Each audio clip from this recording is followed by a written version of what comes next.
All right, so this is a week 16 post-elbow surgery update. So for those who don't know, back in March, it'd be more than 4 months by the time you're watching this video, that I had elbow surgery. For those who don't know, I had some massive bone chips that had formed in my elbow that had prevented me from fully flexing, fully extending my elbow. 16 weeks later, I am finally, thank the Lord, at the point where I'm ready to start working out with weights again. What happened during the surgery was the ulnar nerve got really bruised. And for those who don't know the function of the ulnar nerve, it abducts and adducts these fingers. So if you put your hand out and just resist against this pinky, it's solid, right? That's not going anywhere. Now this is the strength of my pinky when I push in. Nothing. I'm literally trying to resist.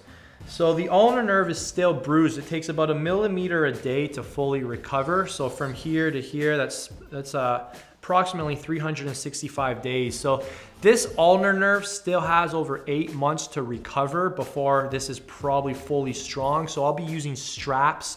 I don't have full grip strength, so that'll be a limiting factor. The elbow is still kind of achy. I would say it's about 80%, but it's good enough for me to start training. I've got an amazing therapist in Toronto, Eric from Core Strength. He's an MAT therapist who's been showing me a ton of great stuff. Another great guy, Otis Cavetters here in Hamilton, Ontario, ART guy. So I'm very blessed to have brilliant people who have been helping me bring my body back. So a lot of you guys are asking, so Vinny, what's your comeback program look like? Workouts, diet, what are you doing? Well, as you could probably notice, over the last 16 weeks, I've lost a good amount of muscle. My arms have never been skinnier. Actually, my arms are starting to look like my skinny Vinny days. And I've gained a decent amount of fat around my midsection. And the primary focus is to bring up my work capacity, get me working with weights again, and to get my metabolism rebooted, getting my body acquainted with using fat as a primary source of fuel, not carbohydrates, which is what I've been doing the last 16 weeks. And I've decided to hire a coach whenever I want to make a big change in my life. I never go about it on my own. I think that's just foolish. So I'm hiring one of the smartest coaches in the world. His name's Ryan Fenley.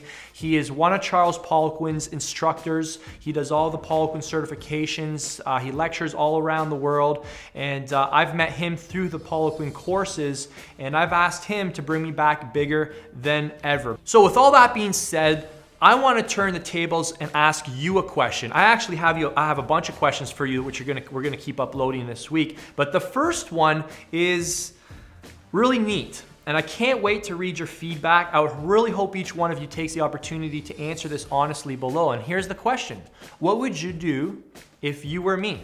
And 16 weeks ago, you had a sidelining injury that took you out of the gym, that resulted in you getting skinnier and softer.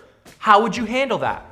If you were me, if you had a YouTube channel, you had a following, people that looked up to you for, fitness info and inspiration because of your physique and stuff like that, how would you handle it? Would you kind of just, get off the radar and disappear because you don't want people seeing you get smaller and skinnier?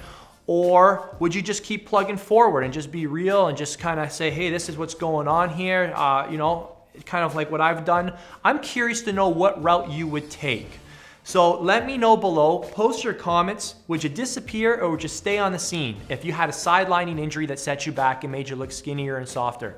I want to know what you think. Post your comments below and let's get this conversation started. Talk to you soon.